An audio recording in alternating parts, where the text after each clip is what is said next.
Uhum, perfeito.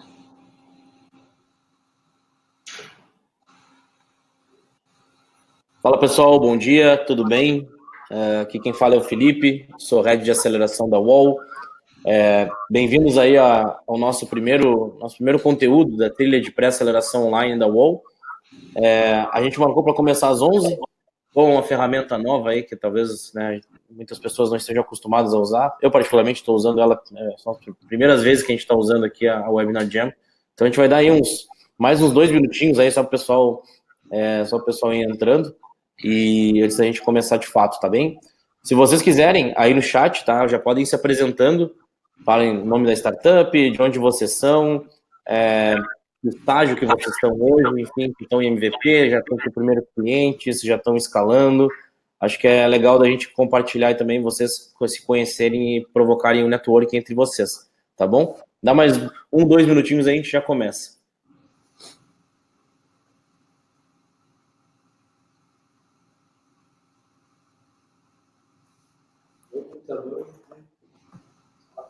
Aí, valeu.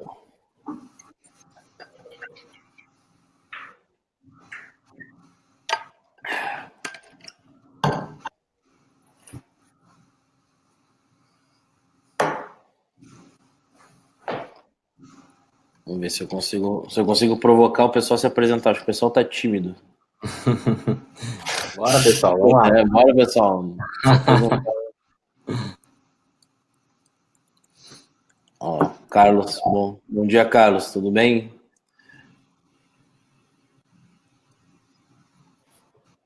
Bom, acho que a gente estabilizamos aí em 19 pessoas aí já online. Acho que até pela questão do tempo aí, né, Donizete? Vamos começar então. Bora. Vamos lá.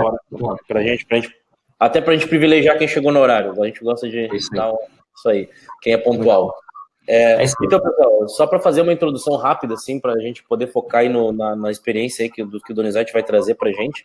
A UOL é uma aceleradora de startups que está aí no mercado desde 2013. Desde então, a gente já investiu em 81 startups, das quais, nesse portfólio, a Movidesk, que o Donizete é CEO e fundador, é uma delas, um dos grandes destaques do nosso portfólio. Temos uma rede de 224 investidores anjo, que é a maior rede presente em uma aceleradora hoje no Brasil, e já temos concretizados aí 4 exits feitos, né, depois que a startup foi acelerada. Hoje a gente está numa trilha, né, a gente está iniciando, na verdade, uma trilha de pré-aceleração online, com foco em conteúdo para empreendedor. Eu acho que dá para dizer que o foco é conteúdo para o empreendedor que está mais early stage, que está mais iniciando, com MVP em desenvolvimento, com ainda podendo conquistar ou já tendo conquistado primeiros clientes, que é justamente o foco da nossa tese de investimento. Então a gente quer ajudar vocês, empreendedores, né, com conteúdo de qualidade, com cases, com conteúdos mais técnicos também, a resolver os desafios das operações, das startups de vocês. Então, hoje, com muito prazer, que a gente está recebendo o Donizete aqui nessa primeira parte aí, né, primeiro conteúdo do webinar da trilha de pré-aceleração. E Donizete, inclusive, não está no Brasil, está em Nova York, está, né, fazendo uma tour aí pelo ecossistema de startups dos Estados Unidos, aproveitando para estudar um pouco, aprender um pouco também, que nunca se para de aprender. Nunca é demais. E a ideia aqui, tá, pessoal, é que o Donizete conte a história da Movidesk. Para quem não sabe, a Movidesk é um dos SaaS B2B de grande destaque no Brasil, não é porque a Movidesk é investida pela Redpoint, investida pela UOL, não, acho que é muito porque a Movidesk é uma startup que cresce de uma forma muito, como é que eu vou falar, pragmática e muito constante. Então a Movidesk hoje, na verdade, ela é um grande destaque porque ela é uma startup que está performando muito bem. Então, eu acho que nesse sentido, é muito legal do Donizete estar disponibilizando o tempo dele para compartilhar esses aprendizados, essas experiências que ele tem tido, né, nesses últimos aí 4 anos, né, Donizete, Movidesk, né? Tá completando 4 anos, né? Completando 4 anos hoje. Parabéns, isso aí, show de bola. Então, Donizete, cara, eu queria só te agradecer realmente o teu tempo, a tua disponibilidade. Sei que a agenda aí nos Estados Unidos deve estar bem corrida. E, cara, fica à vontade aí para compartilhar a tua história, tua trajetória como empreendedor e a trajetória da Movidesk também. E aí, pessoal, a ideia é que o Donizete fale um tempo, né, não muito, um tempo curto, assim, ele vai dar uma pincelada só na história, e que depois vocês possam bombardeá-lo com perguntas, né, digamos assim, que vocês tenham curiosidade de saber, e que, de repente, e obviamente, que estejam conectadas aí com os desafios e com as demandas que vocês têm nas startups hoje. Então, vou parar de falar, Donizete, tudo contigo aí, toca a ficha. Muito bom, muito bom. Felipe, obrigado. Obrigado aí sempre pela oportunidade, pela parceria de poder falar um pouquinho para a galera, né? Gente, bom dia. Um prazer enorme aí poder estar falando para vocês hoje. Meu nome é Donizete, o pessoal me chama de Doni. Donizete geralmente é só quando quer brigar. Então, pode me chamar de Doni aí, que fica mais familiar para mim também. O Felipe já falou, então, eu sou da Movidesk. Para quem não conhece, a Movidesk é uma startup. A gente está aí também trilhando o nosso caminho inicial, né? Como muitas empresas o fazem. 4 anos hoje, não é mentira, realmente hoje a gente comemora oficialmente nosso aniversário de 4 anos. Eu vou comentar um pouquinho para vocês da história do que a gente já fez. Vou tentar ser um pouco breve e deixo aberto aí para vocês me fazerem perguntas. O que eu gosto de verdade é de compartilhar. Eu tenho certeza que todo mundo que está aqui assistindo está numa fase pela qual possivelmente eu já passei. Não sei se tem alguém que está um pouquinho mais late stage aí, mas são dificuldades, digamos assim, desafios muito comuns para todo mundo. Então, certamente, muitos dos desafios que eu passei, vocês já passaram ou estão passando agora, e é sempre legal poder compartilhar um pouquinho sobre como constitui também, né, o processo aí de formação de uma empresa, crescimento, enfim, as conquistas mais as dificuldades que a gente vive aí. Então, vou falar um pouco, contar um pouquinho para vocês terem contexto, e deixo depois aberto para perguntas. É sempre um prazer enorme poder responder e aqui que tiver meu alcance eu vou compartilhar com vocês, tá bom? Galera, vamos lá. A Move está, então, em Blumenau, para quem não sabe, Blumenau, Santa Catarina. Já começa aí. Uma das etapas do processo de aceleração da UOL é quando eles nos concedem um mentor. Isso é bem legal, é alguém da rede de investidores, o Felipe estava comentando agora, são mais de 200, é isso, né, Felipe? 224 hoje. 224, perfeito. Então, um desses investidores que investem também mentoram a startup. E a gente teve a felicidade de ter o Marcos Anselmo, que é ex-Softplan, hoje tem atuado aí mais no ramo de investimento. Ele falava para a gente o seguinte, diz, cara, vocês são uma startup da exceção.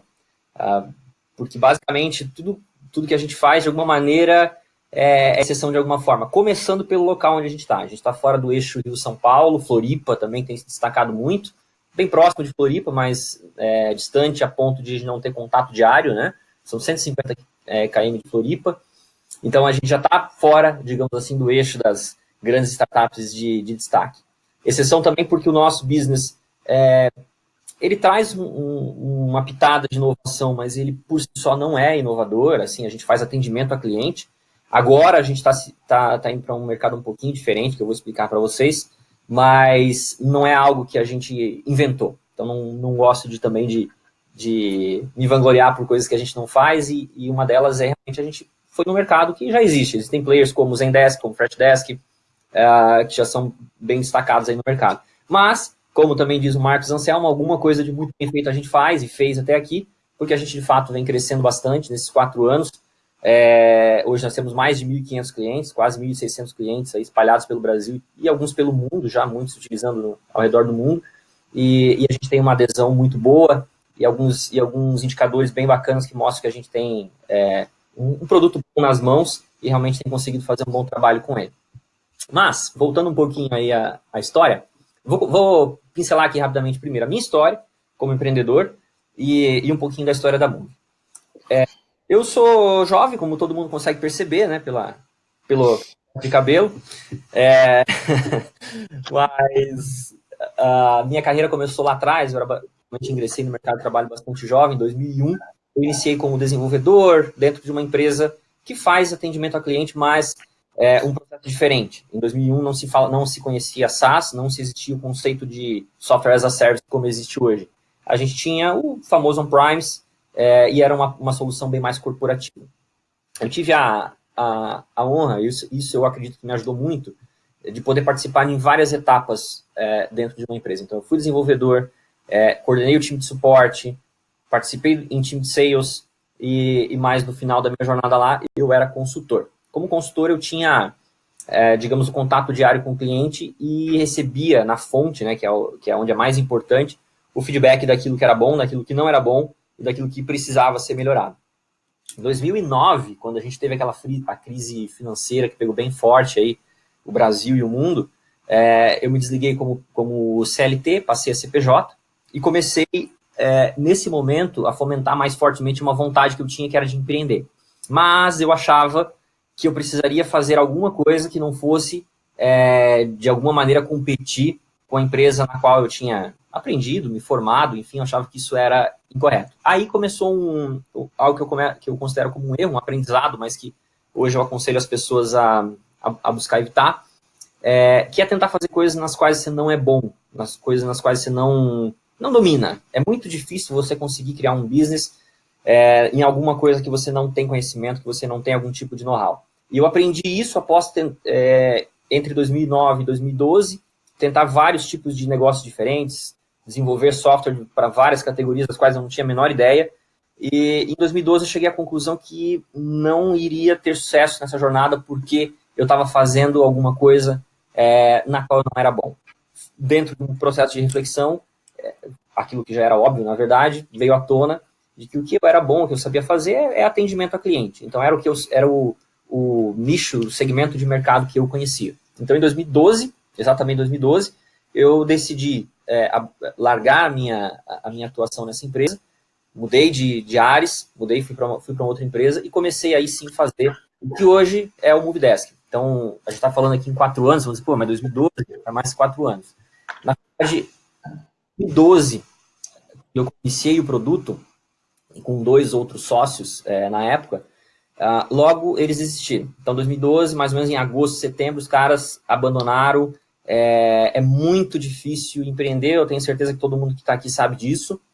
Vocês ainda vão saber mais, ainda, possivelmente, ao longo da jornada, mas não é para todo mundo. Muita gente quer empreender, mas pouca gente, de fato, consegue empreender, porque requer muita dedicação, requer muito esforço, um esforço que a grande maioria das pessoas não consegue desprender. Então, esses meus 2 sócios da época acabaram abandonando o projeto, e eu fiquei 1 ano e meio em busca de novos sócios. Então, busquei em todos os lugares, pessoas conhecidas, não conhecidas, em busca de novos sócios. Por quê? A linguagem na qual eu pretendia fazer o produto, eu não dominava. Então, a minha visão é de que eu poderia ser o cara de negócio, a definição do que seria feito, como seria feito, por que seria feito, mas não o editor. Então, eu buscava, tinha uma busca por sócios que fossem desenvolvedores. Não consegui, não falei acho que eu falei com umas quase 100 pessoas, mais ou menos, ninguém teve interesse, e fiquei um bom tempo aí procurando. Foi quando eu tinha uma última carta na manga aí que eu guardava, mais até por receio, que era do meu atual, inclusive, empregador na época, na empresa na qual eu fui trabalhar. Eu tinha a percepção que talvez ele fosse ser um interessado, porém eu tinha a percepção que se ele não fosse um interessado, possivelmente eu ia ficar sem meu trabalho, que garantia a minha subsistência, e certamente eu teria mais problema pela frente, teria que buscar aí uma nova colocação e tudo mais. A minha leitura era, se ele não tiver interesse, ele também vai ter o entendimento que eu não estou aqui para criar carreira, na verdade eu estou aqui como um ponto de passagem, e aí é capaz de eu ficar sem trabalho, e aí eu vou ter mais problema ainda. Mas no finalzinho de 13, realmente finalzinho, dezembro, metade de dezembro de 13, após praticamente desistir da busca aí de novos sócios, eu chamei ele para conversar, disse, cara, tá aqui, tem um projeto que eu já tenho andando, tem algumas telas, ele já é meio que um produtinho nascido, a ideia é essa, não era SaaS ainda, então em 2012 o SaaS estava começando a aparecer no Brasil, ele era um helpdesk mais simples, muito mais simples do que o on-premise do qual eu vim, mas ele ainda assim era um misto de on-premise, não era SaaS, tecnicamente não era um SaaS.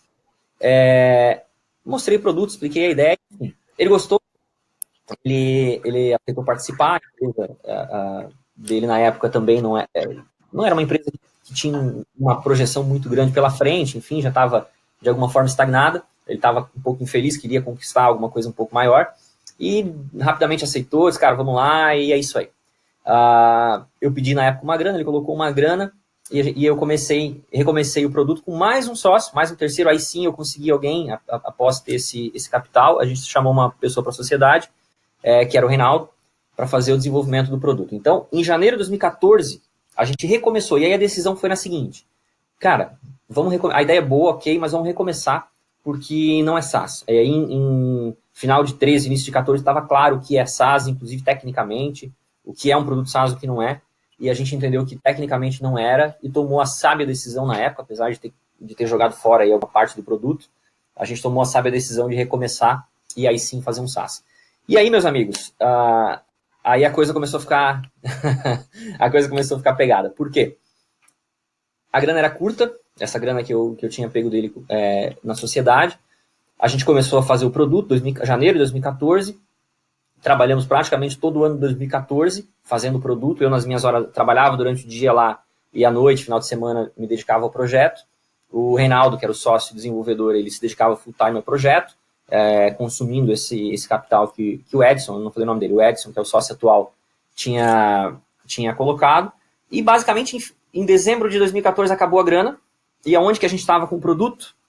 Nem, eu diria, 30% pronto. E aí veio a triste constatação que o Reinaldo, que tinha abandonado a carreira dele para fazer o produto, estava sem dinheiro, estava inclusive sem condições de sustentar. O dinheiro tinha acabado e a gente não tinha um produto na mão.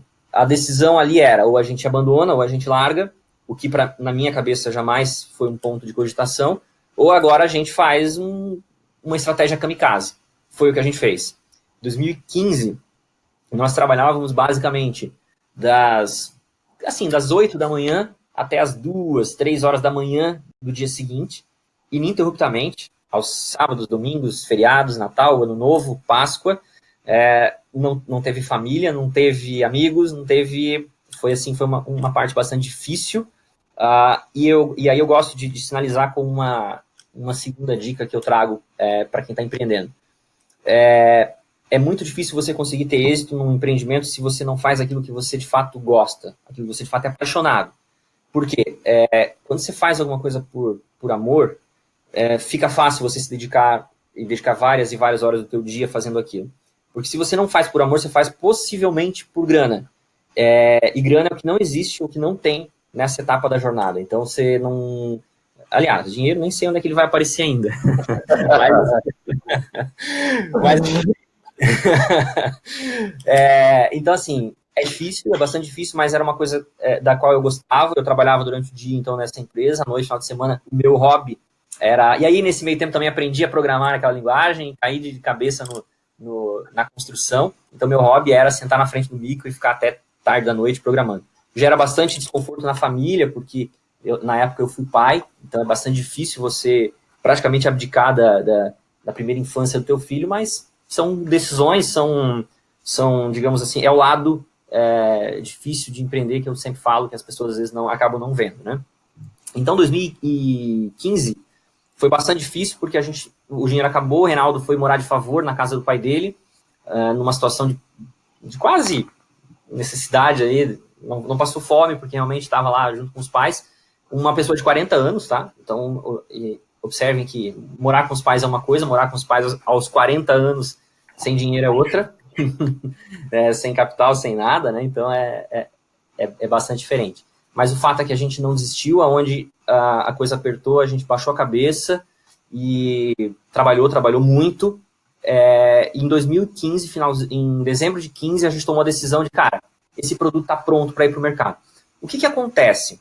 Hoje, era a minha condição da época, tá? Então, é difícil a gente falar, eu teria feito diferente, eu teria sido melhor se não tivesse sido assim, enfim.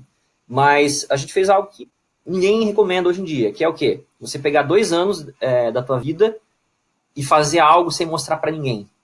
Então, isso, se alguém me perguntar se deve fazer isso hoje, eu vou dizer, não, cara, não faça. Você precisa construir um MVP, alguma coisa que minimamente seja utilizável, gere algum valor para alguém.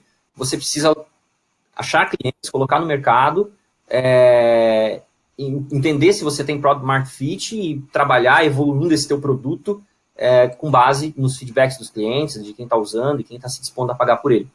O risco de você fazer algo assim sem mostrar para o mercado após ter trabalhado tanto tempo, você entender que você não fez algo que o mercado quer, né? E o mercado é soberano e é implacável. Se você fez alguma coisa e não tem mercado para aquilo não resolve uma dor real do mercado, você está fora, independente de quanto esforço ou dedicação você tenha colocado em cima. Então não existe meio termo. Então minha recomendação hoje é mostre. Eu vejo muita gente em early stage protegendo muito uma ideia, protegendo muito aquilo que está construindo. O pessoal de investimento fala muito, uma ideia não vale nada, o que vale é a execução. Então, compartilhem, mostrem, colham feedbacks, estejam prontos para pivotar. Uma coisa é você gostar do que faz, ter amor pelo business, outra coisa é você ter um apego emocional muito forte a ponto de não aceitar os feedbacks negativos, de não reconhecer quando você precisa mudar alguma coisa, e isso geralmente resulta na morte da startup. Então, tem que tomar bastante cuidado com isso, e tem que ter bastante noção quando você precisa mudar alguma coisa. Para nossa sorte, 2016, então, dia 15 de janeiro, por isso que hoje é aniversário oficial da Moove, foi quando a gente se lançou no mercado. Para nossa sorte, dia 15 de janeiro, quando a gente abriu oficialmente o site para venda, no modelo SaaS, que inclusive é o mesmo que a gente atua até hoje, a gente rapidamente conseguiu conquistar mercado, rapidamente conseguiu conquistar clientes, rapidamente a gente conseguiu ter gente interessada e querendo usar o produto, gostando dele. Ele ocupou muito bem uma lacuna naquelas empresas que têm um modelo de suporte mais complexo e que não tem condição, não querem, enfim, ter um modelo on-premise. Então, o pessoal está começando a buscar um SaaS pela questão de custo, facilidade e tudo mais, mas o SaaS, principalmente dos da época, era muito simples. Era aquele helpdesk de comprei um tênis, quero trocar, ou tenho uma dúvida, acabou, mais do B2C do que dos relacionamentos B2B. O nosso negócio são atendimento a clientes para empresas B2B. Então, a gente conseguiu achar uma lacuna ali e com um bom mercado, e a gente conseguiu crescer rápido. O que aconteceu aí, só voltando um passinho, em 2015, quando o produto estava pronto, eu tive que tomar a decisão de largar o meu trabalho, porque como é que eu vou vender? Como é que eu vou implantar? Como é que eu vou dar suporte trabalhando em horário comercial? Não tem como. O que eu fiz? Eu tive que largar a minha colocação lá com o Edson, que é o meu sócio atual. Fui para a mesma condição do Reinaldo, de desempregado e sem capital, porque a empresa não faturava R$1 sequer, mas ali eu já estava no momento onde voltar atrás não era uma condição, e eu assumi o risco e disse, agora é a hora onde eu preciso arriscar todas as minhas fichas e vamos lá. Fiz isso, para minha sorte, obviamente também competência, a gente conseguiu crescer. Então, assim, agora também acelerando aqui um pouco a história, 2016, a gente trabalhou basicamente home office, eu e o Reinaldo. O Edson ele não participava da operação, ele foi um sócio investidor, quase que um anjo aí na jogada. Home office, eu na minha casa, Reinaldo na casa dele, em cidades diferentes, inclusive. E a gente começou a vender, começou a ter os primeiros clientes, começou a faturar os primeiros reais, começou a gerar uma graninha, começou a ter condições de pagar o Reinaldo. Daqui a pouco começou a gerar mais uma graninha, começou a gerar um capital para mim também, porque eu não tinha economias, tinha queimado tudo ao longo da construção.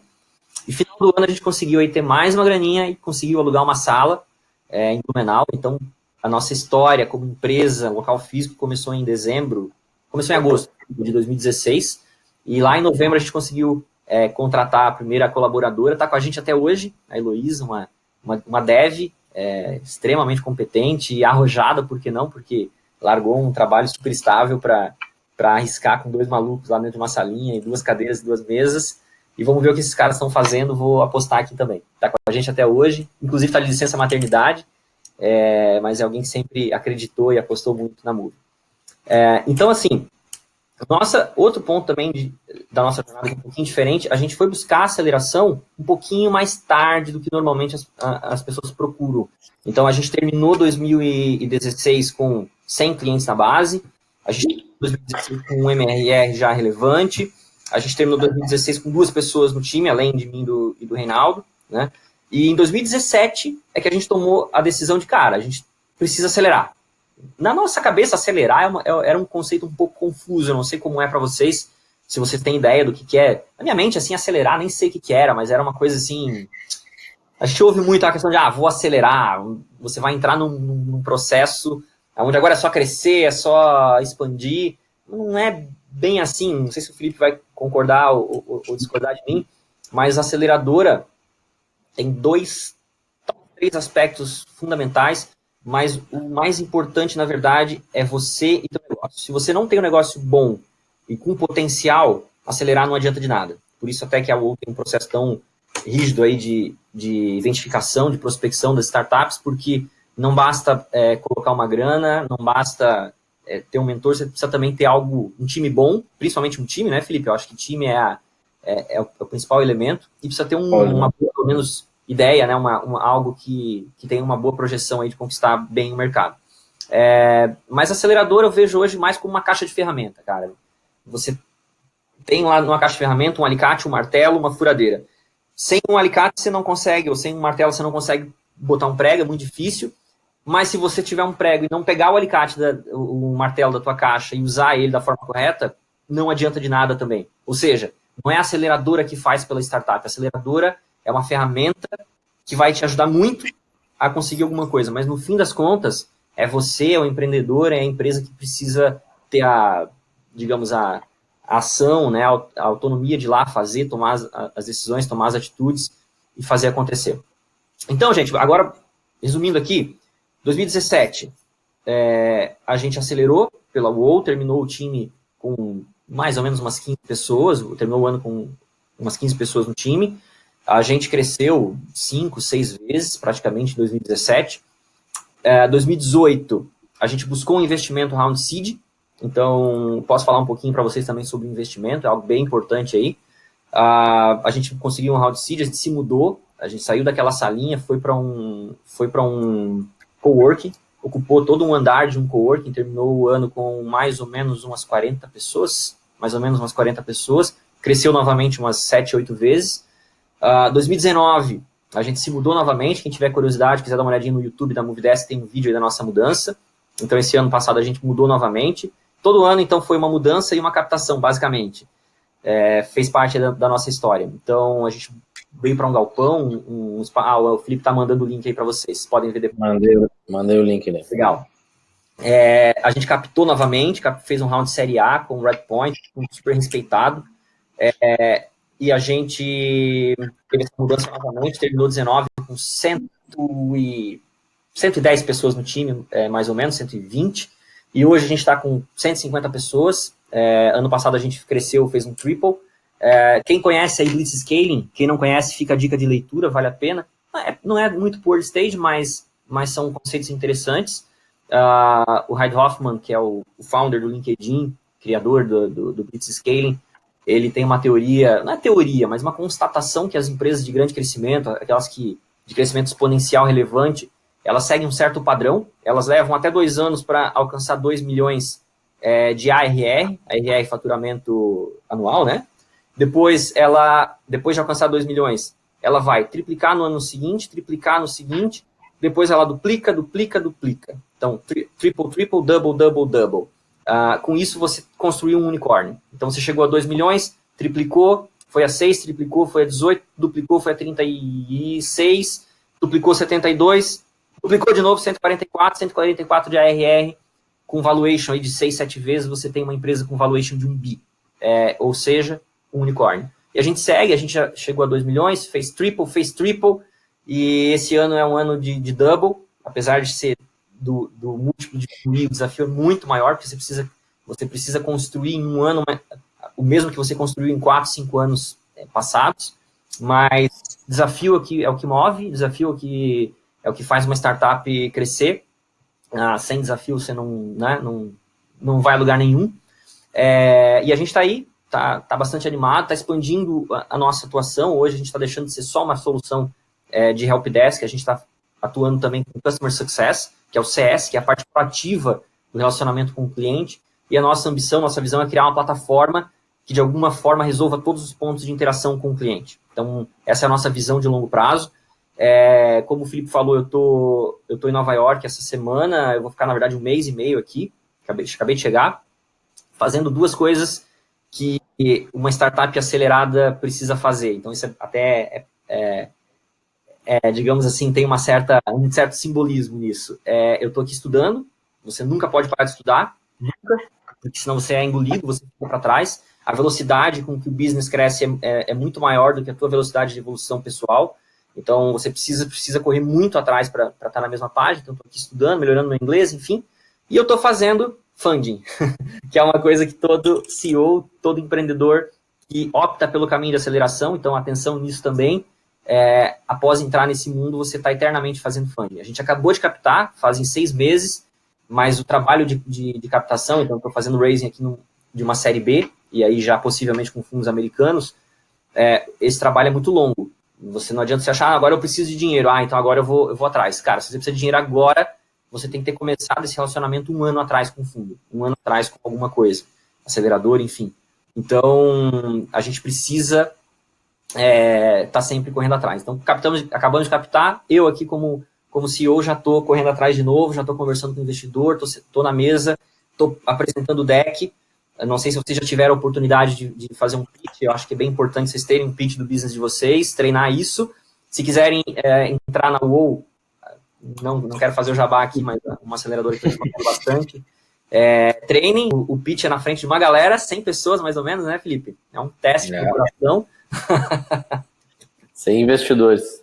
100 investidores ali te avaliando, esse cara não bota meu dinheiro, esse cara eu boto. Mas é isso aí, gente. A gente está sempre falando, está sempre apresentando, está sempre sendo questionado. A dúvida é a nossa eterna companheira.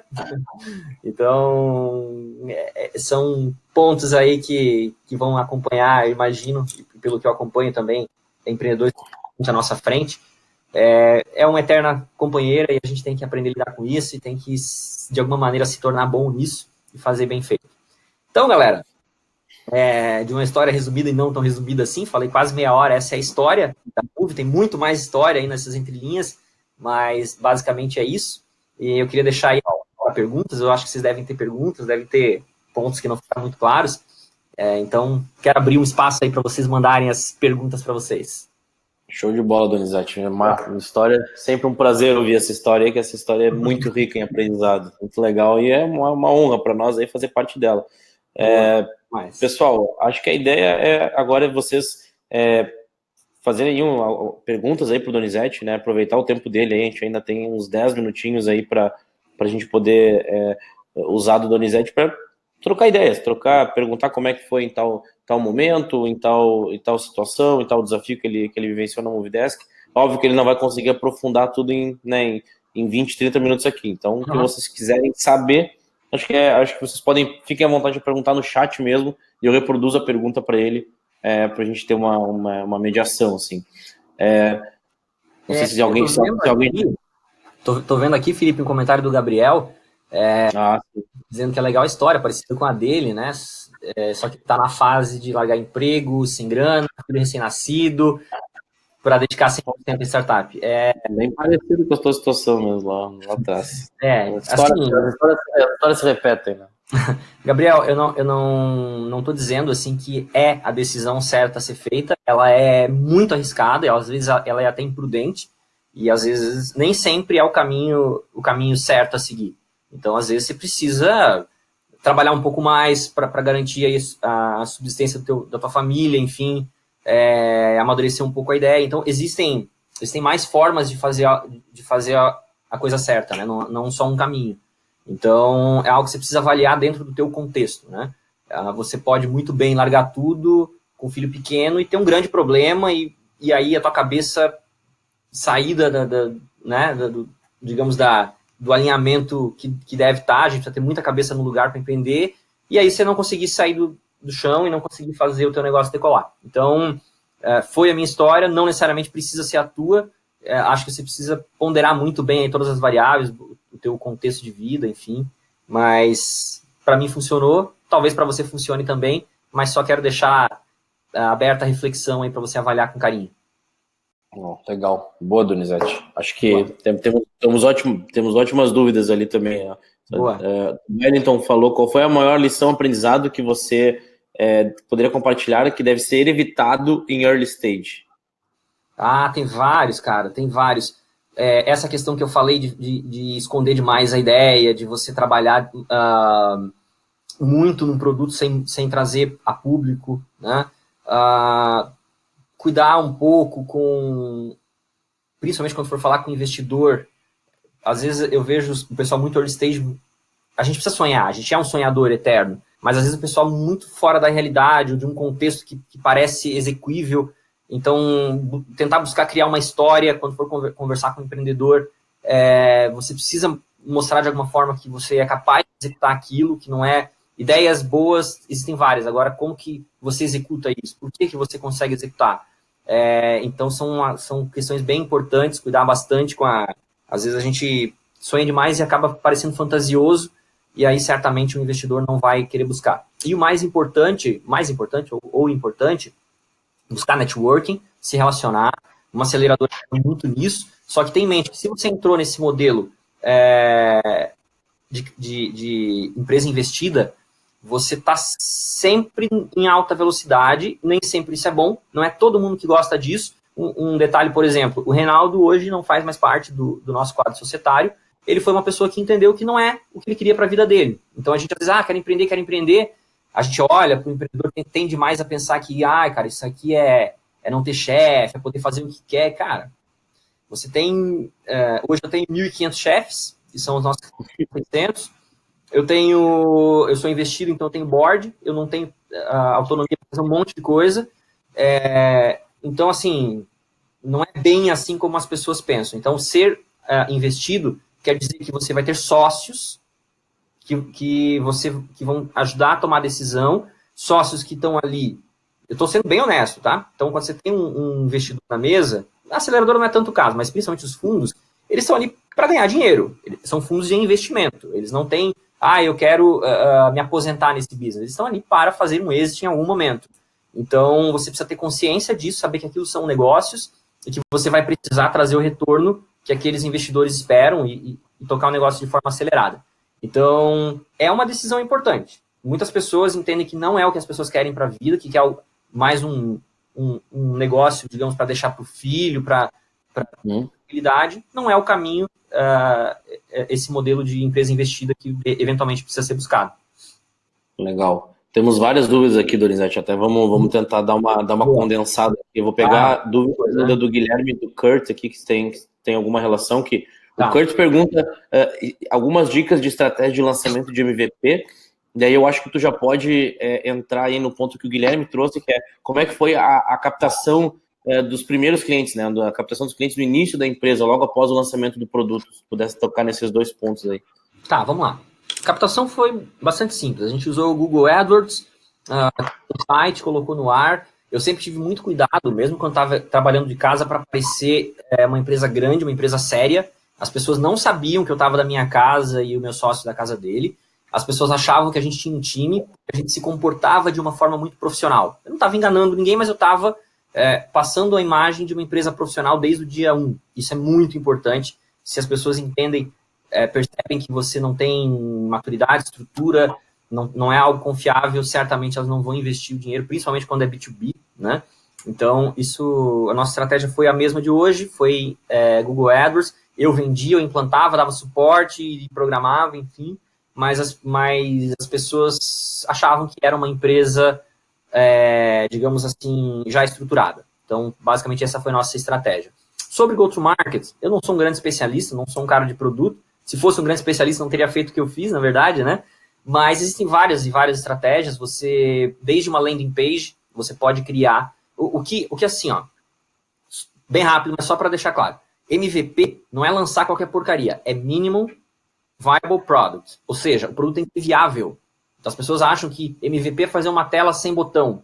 Não, mas é MVP. Cara, um MVP, ele não precisa. Ele é enxuto, ele é simples, às vezes até feio, mas ele é viável. Ele desde o dia 0, ele tem que resolver um problema. Ninguém vai usar nada se aquilo não resolve nenhum problema. Então, essa é uma estratégia. Crie um produto, esqueça a perfumaria, mas que resolva minimamente um problema. Lance, teste, convença alguém a usar, colha feedback e trabalhe no ciclo de melhoria contínua. Basicamente é isso aí. Legal, show de bola, Donizete. Eu vou pegar aqui também agora questionamentos aqui sobre investimento. Acho que o Alex e o Rodrigo têm perguntas bem semelhantes.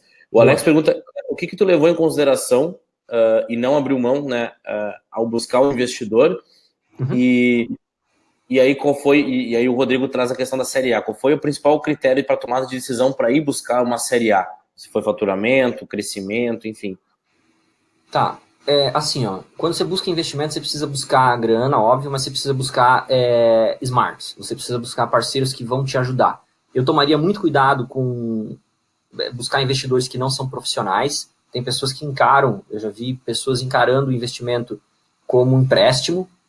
Ok, até uma modalidade, mas aí é caro, é muito mais barato pegar um empréstimo. Empréstimo você contrata ele, paga um juro, ok. Investimento você paga com equity. Então, se a tua empresa dá certo, você sai milhares de vezes mais caro do que fazer um empréstimo no banco. Mas investimento envolve risco para o investidor. Se o teu negócio der errado, ele perdeu. E principalmente envolve injeção de know-how. Então, os critérios para buscar a Série A, o seed, para buscar a aceleradora, está sendo agora para buscar a série B, é buscar fundos que tenham a grana, óbvio, mas que possam nos ajudar, principalmente com know-how. Então, o Redpoint é um fundo hiper mega respeitado, que já fez crescer diversas empresas e que certamente sabe como fazer, ajuda demais a operação. Então, esse é o principal critério, buscar fundos sérios e que estão comprometidos com aquela empresa dar certo. Não no microgerenciamento do tipo, mas você não pode contratar essa pessoa, fazer isso ou aquilo. Mas sim que tem uma visão alinhada com a tua de longo prazo e que sabem como fazer, que já participaram daquilo no passado e que vão fazer acontecer. Então, são os principais critérios que eu adoto e acho bem prudente que vocês adotem aí também. Legal, show de bola. Deixa eu ver aqui mais temas de pergunta aqui. O Guilherme pergunta, né, dos investimentos em como serviram para aumentar o faturamento, né? Ou seja, como é que vocês usaram o investimento? Acho que é uma pergunta legal, assim, o que vocês usaram para crescer? Basicamente, quando você busca um investimento, você usa para gastar mais do que você recebe, do que você fatura. Então, você entra naquilo que a gente chama de cash burn. Você está queimando uma grana que você não tem. A grana é aquela grana do investimento. Então, o que você faz com isso? Você contrata mais do que você poderia se você fosse bootstrap. Então, você vai trazer mais gente. E aí não é só volume, é estratégia. Você vai trazer pessoas que vão, de fato, fazer aquilo acontecer. Então, tem que ter muito cuidado quando gasta dinheiro de investimento, seja da aceleradora de fundo, porque é muito fácil gastar dinheiro. Você gasta dinheiro de milhares de formas diferentes e muito rápido. Agora, a questão é você gastar bem o dinheiro. Você gastar R$1 e aquele real se transformar em 2, 3 dentro do teu faturamento. Então, basicamente, a gente investiu muito em marketing, investiu muito em trazer pessoas, investe em ambiente. Eu acho que o Felipe passou aqui o link da nossa sede.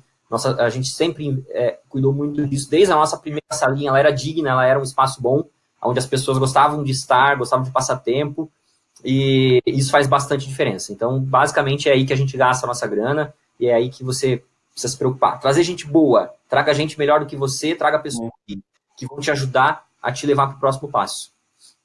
Legal. Vamos aqui nas dúvidas, o Leonardo da Doutor Terapia, já trabalhamos muito no produto e agora, como vender melhor a ideia? Pergunta. Pois é, né? $1 milhão. Então, eu não acho que cabe uma reflexão. Se vocês estão com dificuldade de vender a ideia, talvez precisa dar uma lapidada nela, precisa dar uma repensada, porque não deveria ser tão difícil assim. A não ser que se trate de algo muito inovador, disruptivo, que o mercado olha e diz, cara, tipo Uber, há 10 anos atrás, quem é que ia imaginar que alguém estaria disposto a usar seu próprio carro para dar carona? Por exemplo, jamais. E aí você cria aqueles negócios que rompem o mercado e que, assim, explodem, né? É uma parcela bem pequena. Cara. Então, salvo isso, e aí você precisa achar investidores muito arrojados e investidores que estejam dispostos aí a arriscar grande, perder grande e ganhar grande também. Do contrário, se você tem dificuldade, é uma ideia ok, mas você tem dificuldade de deixar ela claro, tá faltando lapidação. Vocês têm que gastar, então, mais tempo na ideia ou no conceito do que no produto. Parem um pouquinho, de repente, de trabalhar nesse produto, pense um pouquinho melhor sobre o que vocês estão fazendo para criar um pitch aí que faça mais sentido e até uma proposta de valor mais clara para o produto de vocês. Talvez é só uma questão de foco aonde vocês estão botando energia aí. Legal. Vamos seguir aqui para as derradeiras dúvidas aqui do pessoal. O Gabriel, eu vou pegar, Gabriel, a tua dúvida e juntar um pouco também com a do Roberto, do Carlos Roberto, na verdade, que tá um pouco genérico. Mas a do Gabriel é muito em relação à dedicação do time, né? Os outros sócios, o Gabriel toca full-time, os outros sócios tocam part-time, e aí ele quer saber se não serem todos full-time atrapalha muito no early stage. Aí eu acho que comentar um pouco dessa questão, tanto da dedicação do time, mas quanto da qualidade do time, né? Do quanto que o time tem que ser coeso entre si, dos skills que cada um agrega no projeto. Sim, assim, ó, importante do time, tá? Ele precisa ser complementar. Se vocês são iguais, todo mundo é dev, cara, ferrou. Porque aí, quem toca vendas, quem toca marketing, quem toca finanças, vai chegar uma hora que vocês são... É muita gente especialista numa coisa só, então muita gente fazendo a mesma coisa, isso dá problema. Então, o que vocês precisam buscar? Time complementar.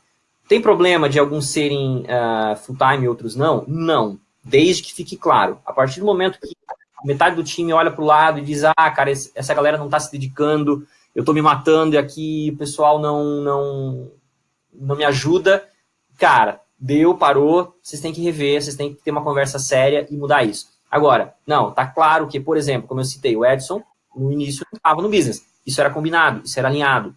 Então, não tinha um problema. O Edson, em 2017, quando a gente foi acelerado, ele largou a empresa na qual ele atuava. Hoje, ele é full-time Movidesk desde 2017, abandonou a atividade lá, passou para a família, enfim, para o pai e irmã que já tocavam o negócio.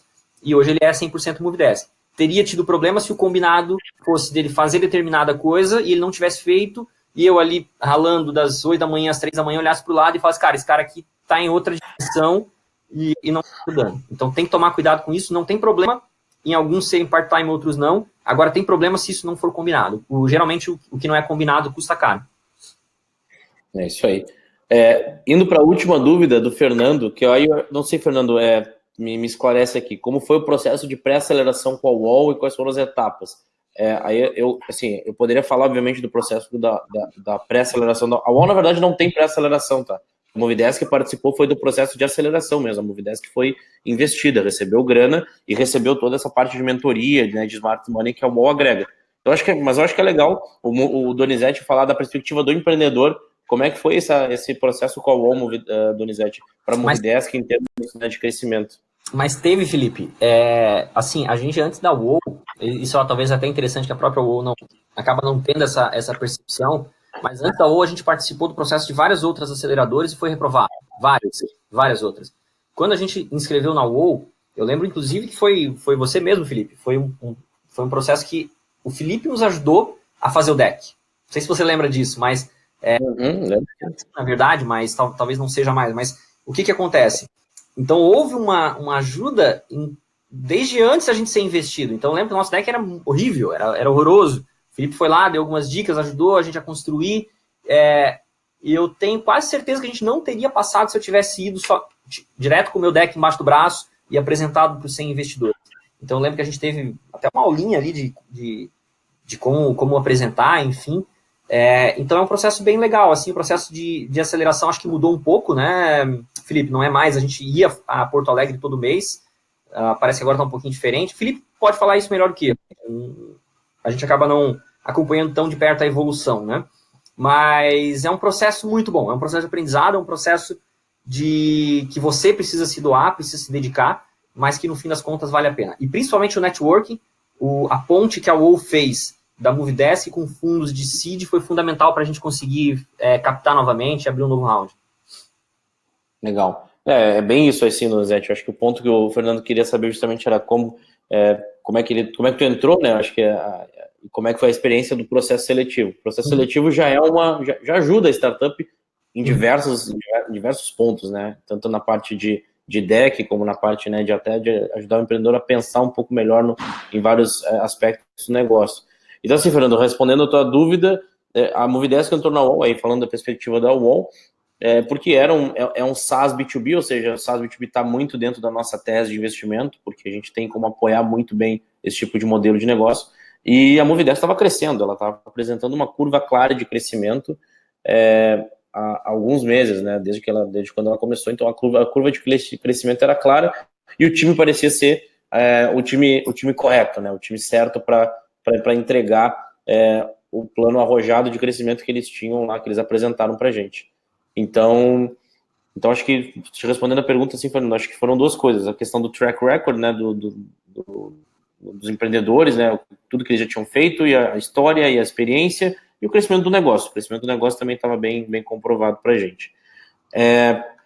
Só para responder bem breve, Kurt, a partir do momento que a startup tem MVP em desenvolvimento, não necessariamente com clientes ou com os primeiros clientes adquiridos, ela já pode se submeter na UOL. Tem que ter mais que um PowerPoint, minimamente é isso, tá bom?